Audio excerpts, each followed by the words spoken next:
Okay, I've had one or two comments from subscribers mentioning they're having difficulty starting them Zontes Monster.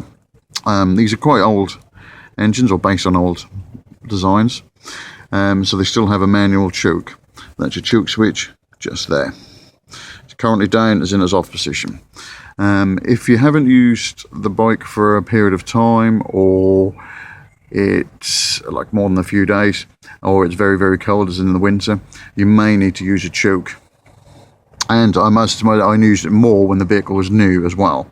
So the more bedded in and running the engine became, the less I needed the choke.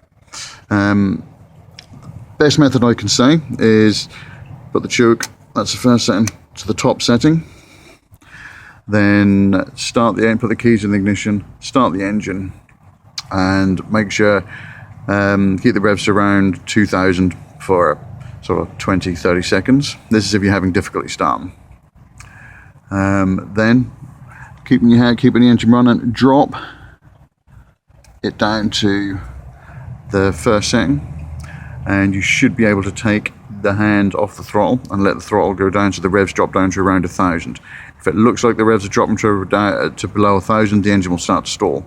So just keep it up to around 1000. And then once they're staying there without needing any throttle, just drop the choke to the bottom setting. Just like that. Now, this bike has just been started up, I've just given it a clean. And it's just been started and warmed anyway. So I wouldn't need the choke on, but I'll put the choke is on the off setting at the moment.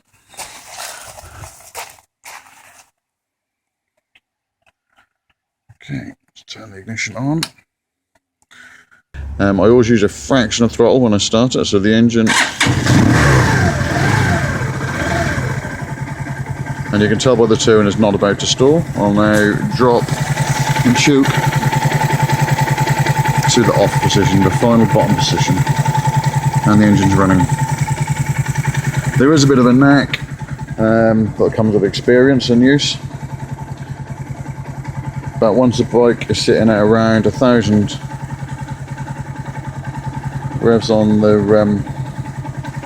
rev meter, the bike will find it. It's only if it drops below the 1000 mark that it may look like it's going to stall. So you may just either use a touch of throttle to keep it going if you've got the time, or put the choke up the next level. Okay, I hope this has been of some help. Okay, speak to you soon.